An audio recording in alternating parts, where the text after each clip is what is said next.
नमस्कार, स्वागत है आपका ग्रामीण टीवी न्यूज में।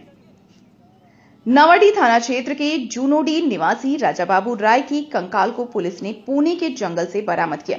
आवश्यक कार्रवाई के बाद रविवार को राजा बाबू के पिता गाजी राय व भाई हसन रजा को सौंप दिया गया। मृतक का कंकाल जूनोडी पहुंचते ही उसकी पत्नी आसमीन खातून, मां बानो बीवी आदि स्वजनों की चित्कार से पूरा क्षेत्र गमगीन हो गया।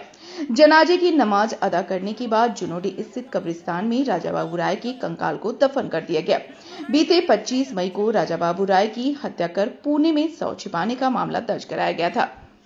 मामले में जुनोडी के मुस्तकीम राय, हलील राय, साहिल राय, वाहिद राय, सलामत राय, मेहरुबा बीबी, धनगरी के कैफर राय और समीम राय को नामजद अभियुक्त बनाया गया है। पुलिस के दबाव पर 9 जून को नामजद अभियुक्त मुस्तकीम, हलील, वाहिद, सलामत और समीम राय ने तेनुघाट कोर्ट में समर्पण किया था। पुलिस ने मुस्तकीम व वाहिद को रिमांड पर लेकर 13 से 16 जून तक पूछताछ की। फिर दोनों के साथ पुणे गई। वहां दोनों की निशानदेही पर पुलिस ने पुणे के जंगल से राजा बाबू राय का कंकाल व कपड़ा बरामद किया। यहां से पुलिस ने एक अन्य अभियुक्त साहिल राय को भी गिरफ्तार किया। साथ ही वारदात में इस्तेमाल कार को जब्त कर नावाडी ले आई। मामले में फरार चल रहे हैं 2 अन्य आरोपित मेहरुबा बीवी एवं कैफे राय ने तेनुघाट कोर्ट में समर्पण कर दिया। इस वक्त हमारे साथ में जेएलकेएम पार्टी के केंद्रीय उपाध्यक्ष शाहिद भाई जी हैं।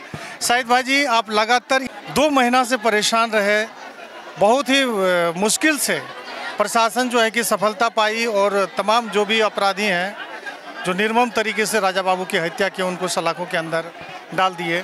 जी शाहिद भाई, सबसे पहले आपको झारखंडी जोहार, आपके जितने व्यूवर हैं सभी को झारखंडी जोहार। लगभग 2 महीना हो गया और 2 महीने से हम लोग ने बहुत संघर्ष किया और कम से कम 2 बार हम लोग को पुणे जाना पड़ा। एक बार बाई कार से गए, फिर बाई एयर से गए और केस भी यहाँ की थाना नहीं ले रही थी चूँकि मामला था पुणे की थी। बहुत मुश्किल से हम लोगों ने अपना दबाव बना के पार्टी के थ्रू से दबाव बनाए। उसके बाद यहाँ केस हुआ। केस होने के बाद लाश मिल नहीं रही थी और जब तक लाश नहीं मिलती तब तक हम लोग इनको सजा नहीं दिला पाते। ठीक है, उसके बाद फिर हम लोग वापस प्रशासन जो हमारी थी हमको खास करके हमको 5 दिन का समय दी। बोले आपके पास पूरा अथॉरिटी है, मैं प्रशासन आपको सौंप देता हूँ, आप 5 दिन में कैसा भी करके जहाँ भी मुजरिम आप अरेस्ट कराइए। हम लोगों ने रात भर रेड किया और हमारे थाना प्रभारी अमित कुमार सोनी जी, उनका भी मैं तहे दिल से शुक्रिया अदा करना चाहता हूं। उन्होंने रात में एक रिंग में हमारे फ़ोन उठा रहे थे और लगभग 2 आदमियों को इनके जो परिजन थे उसमें से 2 लोगों को हमने अरेस्ट करवाया। वो उठने के बाद जब ये लोग पे दबाव बना तब ये लोग कोर्ट में आके सरेंडर किए। उसके बाद सिलेंडर होने के बाद फिर रिमांड में पुलिस ली। रिमांड लेने के बाद तो वो लोग ने अपना जुर्म भी कबूल कर लिया, क्लियर हो चुका है इस चीज़ का। उसके बाद फिर वहाँ से वापस पुलिस 2 लोगों को रिमांड ली और रिमांड लेने के बाद फिर हम लोग यहाँ से पुणे गए प्रशासन के साथ। पुणे गए तो इतना घने जंगल में फेंका हुआ था लाश जो आप लोग सोच नहीं सकते। घने जंगल में फेंका, हम लोग को फॉरेस्ट डिपार्टमेंट को लेके अंदर जाना पड़ा। ऐसा लग रहा था कहाँ से क्या शेर आएगा कि क्या आएगा और खा जाएगा, मतलब इतना खतरनाक जगह पे फेंका गया था। अच्छा। वहाँ जाने के बाद फिर एक वहाँ के एक इन्हीं के साथ में एक लोकल थे जो ये केस में इन्वॉल्व थे, साहिल नाम था ना।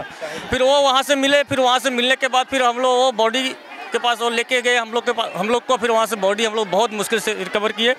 उसके बाद फिर हम लोग कोर्ट गए। कोर्ट में बॉडी को वहीं का कोर्ट रख रहा था क्योंकि इसमें हम लोग को लाइव कराना था, जांच कराना था। जब तक जांच नहीं होती तो पता कैसे चलता है राजा बाबू का ही बॉडी है। ठीक है, फिर बहुत मुश्किल से फिर हम लोग वहाँ कोर्ट जज साहब को बहुत मिन्नत मांगे, बहुत उनको रिक्वेस्ट किए।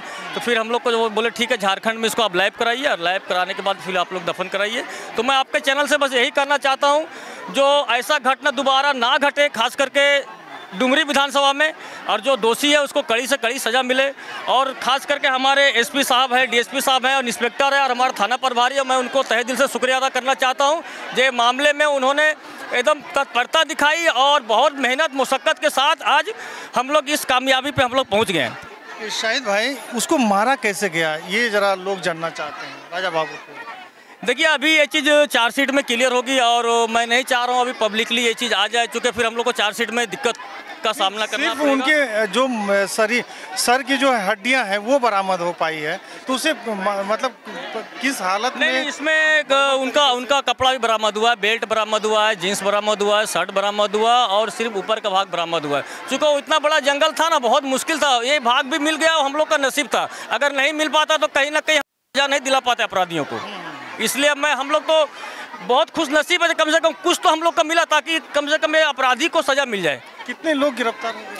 अभी तक लगभग एक बाकी है। लगभग टोटल सरेंडर कर चुका, जो महिला थी वो भी सिलेंडर कर चुके हैं, लगभग सब सिलेंडर कर चुके हैं।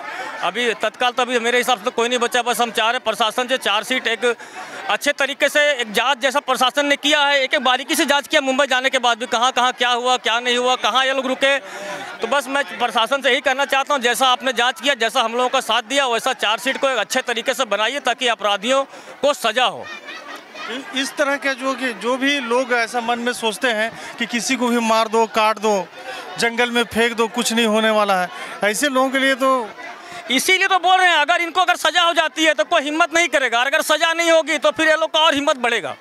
तो मैं प्रशासन से और हमारे कानून से भी मैं यही कहना चाहता हूँ, जो ज़्यादा से ज़्यादा हो सके ये लोग को कम से कम आजीवन हो, ताकि एक लोगों को सीख मिले, लोगों के अंदर एक डर बने, ताकि दोबारा ये घटना कोई नहीं कर सके। शाहिद भाई, हमने कई वीडियोज इस घटना को लेके हमने देखा, जिसमें यहाँ के लोग प्रशासन के काम पर सवाल खड़ा कर रहे थे। अब क्या लग रहा है कि प्रशासन ऐसे जो मुजरिम हैं उनको कड़ी से कड़ी? नहीं, प्रशासन अपना काम कर रहे थे, लेकिन ये लोग बहुत शातिर थे, जो कभी ये लोग का बंगाल का लोकेशन दिखा रहा था, कभी ये लोग झारखंड पहुंचते थे, कभी उड़ीसा चल जाते थे, कभी छत्तीसगढ़ चल जाते थे। तो प्रशासन तो भगवान अल्लाह नहीं है ना, तो जाके एग्जैक्ट पकड़ लेगी जब तक ये लोग को लोकेशन नहीं मिलेगा। ठीक है, तो प्रशासन कहीं से गलत नहीं है, प्रशासन अपना काम कर रही है, प्रशासन भरपूर साथ दिए। और खास करके इनके फैमिली में जो इनका भाई है, मैं बोलता हूँ अल्लाह भगवान ईश्वर सबको ऐसा भाई दे, जो हसन है, ठीक है, वो बेचारा तन मन धन लगा दिया। ठीक है, हमारे साथ शमशेर बाबर भी गए, आफ्ताब भाई भी गए, खुदा बकस भाई भी गए, यहाँ के भी कुछ लोग गए और बहुत मेहनत किए। यानी 2-2 बार हम लोगों ने पुणे का चक्कर काटा, गली गली भटके हम लोग वहाँ। उनकी पत्नी, एक छोटा बच्चा है, उसको लेकर आप लोग क्या प्रशासन से मांग किए? देखिए, हम लोग तो सबसे पहले चाहते हैं जो उनकी पत्नी को, उनके पापा को, उनके घर वाले को जब ही सुकून मिलेगा जब ये लोग को आजीवन होगा, ये लोग को आजीवन सजा मिलेगी, एकदम 100% सजा मिलेगी और हम लोग दिला के रहेंगे। चूँकि ये बहुत गलत काम किया, किसी का एकदम निर्दयनीय घटना कर देना, मार देना, काट देना, वो भी अब आपसे क्या बोले, ग्राइंडर से काटा गया इनको। सर को ग्राइंडर से कट हुआ इसका सर। अब चार्जशीट में पुलिस अपना रिपोर्ट देगी, क्योंकि पुलिस छानबीन की, पुलिस अभी पूरा क्लियर हम लोग को नहीं बता पाई है, लेकिन गर्दन में ग्राइंडर चला था। और यहाँ भी मतलब वो दागी अभी दिख रही है क्या? हाँ, दागी दिख रही, जो सर के ऊपर चलाया गया ग्राइंडर, यहाँ पे करीब इतना सा। ये दिल को झकझोर कर देने वाली घटना डुमरी विधानसभा क्षेत्र के जुनोडी गांव से हम दिखा रहे हैं, जहां कहीं ना कहीं उनके जो अवशेष यहाँ पर पहुंचा है, सर की हड्डी, उनको देखने के लिए हजारों लोगों की भीड़ यहाँ पहुंची हुई है। हर लोग सोच रहे हैं कि आखिर कोई किसी को इस तरह निर्मम हत्या कर सकता है, ग्राइंडर से काट सकता है। ये बात कहीं ना कहीं लोगों को घर कर रहा है, और ऐसे अपराधियों को सजा दिलाने के लिए हमारे जेल कैंप पार्टी के केंद्रीय उपाध्यक्ष शाहिद भाई लगातार जो है कि इस घटना पर बने रहे, इसका साथ देते रहे। मुंबई भी गए, बाय एयर वो गए, कार से गए, 2-2 बार गए, तब जाके जो है कि उनका। जी, क्या कहना चाह रहे थे आप? आपका नाम क्या हुआ? जी, मेरा नाम हुआ हसन रजा। सबसे पहले मैं आपका जो भी चैनल है उसको मैं दिल से धन्यवाद करता हूँ। और हम हैं जिसका मर्डर हुआ है, हत्या हुआ है, उसका भाई हैं, राजा बाबू राय का भाई हैं हसन रजा। ये बहुत ही हम लोग साथ गलत किया गया है, ग्राइंडर मशीन से काट के बहुत गंदे तरीके से जगह जगह में काट के, उसका बहुत ज़्यादा ही दुखद ये घटना है। तो समझ सकते हैं कि किस तरह निर्मम हत्या भैया बता रहे थे। जी दादा, आपका? मंसूर आलमपुर विधायक प्रत्याशी डुमरी विधानसभा। देखिए, निश्चित रूप से हमारा पहला मांग है कि जो दोषी हैं किसी भी परिस्थिति में आजीवन कारावास नहीं बल्कि फांसी की सज़ा का मांग करते हैं हम लोग। आजीवन कारावास, मौत का बदला मौत होना चाहिए। अगर वो निर्मम तरीके से हत्या किया है तो उसका भी जो हत्यारे हैं उनको फांसी की सज़ा मिलनी चाहिए। और आपके चैनल के माध्यम से एक मैसेज हम देना चाहते हैं कि अगर कोई भी अपराधी हो, आज के टाइम में जो हाईटेक युग है, आपके पास जो मोबाइल है, आज के टाइम में इतिहास देख लीजिए कि जितने लोग अपराध किए हैं वो अपराधी सब पकड़ा जा रहे हैं। चाहे वो पेक में मर्डर का मामला हो, जिसमें जयराम बाबू गए थे, वो 2 दिन के अंदर 24 घंटे अंदर जो है घटना का उद्भेदन हो गया, ये घटना का उद्भेदन हो गया। तो मैं आपके चैनल के माध्यम से ये मैसेज देना चाहता हूँ कि कोई भी अपराधी अगर मन में आप किसी के प्रति दुर्भावना से ग्रसित होकर के किसी की मर्डर का प्लान बना रहे हैं, तो मैं उनको मैसेज देना चाहता हूँ कि भूलवश भी ऐसा काम मत करिए। पुलिस के पास इतना टेक्निक है, पुलिस के पास इतना रिसोर्सेस है, वो कि 100% आप पकड़ाइएगा और कभी भी किसी को परिवार को उजाड़ने का प्रयास नहीं होना चाहिए। और धन्यवाद के पात्र हमारे शाहिद बाबू और हसन बाबू और तमाम ग्रामीण लोगों जो है इसको सज़ा दिलाने के लिए। अभी ये तो सिर्फ जनाजा आज हो जाए, उसके बाद हमारा अगला जो कदम है, पहला कदम था कि घटना का उद्भेदन हो जाए और घटना का उद्भेदन होने के बाद बॉडी का बरामद करना था ताकि अपराधियों की सज़ा हो जाए। और अब हमारा प्रयास रहेगा, तमाम लोग से सामूहिक से प्रयास करेंगे कि जो दोषी हैं निश्चित रूप से उसको फांसी की सज़ा मांग करेंगे। और इसके लिए सर्वोत्तम न्यायालय जाने की बात रहेगी, तो सर्वोत्तम न्यायालय जाने के लिए हम लोग सक्षम हैं, हम लोग जाएंगे इंशाअल्लाह ताला। तो समझ सकते हैं जूनोडी राजा बाबू हत्याकांड मामला से आप लोग वाकिफ़ हैं और किसी को भी कानून को हाथ में लेने का अधिकार नहीं है। जहां तक हमारे शाहिद भाई हैं, भैया हैं जो डुमरी विधानसभा के पूर्व विधानसभा प्रत्याशी हैं, इन लोगों का साफ साफ कहना है कि कानून को हाथ में मत लीजिए। अगर कोई गलती करता है तो उसे पकड़ के पुलिस के हवाले कर दीजिए, लेकिन अगर आप कानून को हाथ में लेंगे तो भैया आप भी लंबे चले जाओगे, आपकी भी ज़िंदगी खराब हो जाएगी।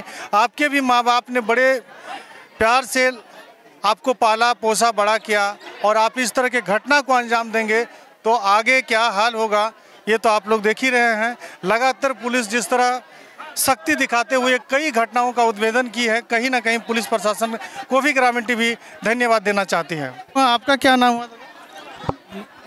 मेरा नाम मोहम्मद हैदर राय है। मैं इसी गांव से रहने वाला हूं। आज गांव में जो है मातम छाया हुआ है और पूरे झारखंड प्रदेश से ही नहीं, बिहार, बंगाल, उड़ीसा, जमशेदपुर, कई जिलों से, कई राज्यों से लोग आज पहुंचे हुए हैं और राजा बाबू की हत्या हुई है। बोकारो जिले की प्रशासन सराहनीय है, जिन्होंने ढूंढ के आज ग्रामीणों के बीच सौंपे हैं, जिनकी आज अंतिम जो है ये मिट्टी होने जा रहा है। पुलिस ने जो भी खोजबीन करके आज ग्रामीणों को दिए हैं, ऐसे प्रशासन को हम लोग धन्यवाद देते हैं और आगे भी उम्मीद रखते हैं कि इस तरह से अगर हत्या किसी भी जगह पर होती है और प्रशासन इसमें अगर अच्छा व्यवहार निभाते हैं तो प्रशासन को ग्रामीण बहुत सराहनीय मानेगा। और आज गांव में जो है जिन लोगों ने हत्या किया है, उन्होंने जो है एक बार राजा बाबू को हत्या किया है, लेकिन इन लोग रोज मरेगा। इन लोगों को जो है मैं सरकार से, प्रशासन से कहना चाहूँगा कि कठोर से कठोर सजा मिले। ये हमारे भाट मुस्लिम समाज की पहली घटना है। तो समझिए, बुजुर्ग चाचा का कहना है कि अगर राजा बाबू को तो आपने बड़े आसानी से मार दिया, लेकिन इस तरह के घटना को अंजाम देने वाला व्यक्ति हर रोज मरेगा, हर रोज उनको इतनी तकलीफ होगी। तो भैया समझिए, इस तरह की घटना को अंजाम मत दीजिए। हाँ, इसमें खास तौर से हमारे विधायक जी का भी बहुत बड़ा योगदान रहा, क्योंकि उन्होंने 2 महीना हमको फुल छूट दिया। ठीक है, एक केस में आप जयराम जी का, जयराम भाई का इसमें फुल सपोर्ट रहा हम लोग का। और जब हम फ़ोन करते थे तब वो फ़ोन उठाते थे, और जब उनकी हमको मदद की ज़रूरत पड़ती थी तब वो हमारी मदद करते थे। इसलिए मैं उन्हें भी तहे दिल से शुक्रिया अदा करना चाहता हूँ, क्योंकि उन्होंने 2 महीना पार्टी का बोलेगा सभी काम पार्टी का आप छोड़िए और ये काम में लगिए। अपराधी जेल जानी चाहिए और बॉडी मिलनी चाहिए। और देखिए जयराम जी वो बोल रहे थे कि सारा काम छोड़ दीजिए, अपराधी को जेल, अपराधी जेल जाना चाहिए और बॉडी बरामद होना चाहिए। आप सब काम छोड़िए पार्टी का, पहले ये काम में लगे जो जूनूडी का आप काम लिए। तो इसीलिए मैं उन्हें तहे दिल से शुक्रिया अदा करना चाहता हूँ। जो लोग बहुत बड़ी बड़ी बातें करते थे उनके लेके जयराम भाई आएंगे तो ये होगा वो होगा, लेकिन आज देखिए मुस्लिमों के लिए कौन खड़ा है। तो देखिए मुसलमानों के लिए आज कौन खड़ा है। बड़ी बात हमारे शाहिद भाई बता रहे हैं, जेल कैंप पार्टी के केंद्रीय उपाध्यक्ष, जिन्होंने कहा कि जयराम जी ने पूरा खुली छूट हमें दे दी थी कि जो भी अपराधी हैं उनको जल्द से जल्द उनको सलाखों के अंदर में डालने का काम करिए, पुलिस का सहयोग करिए।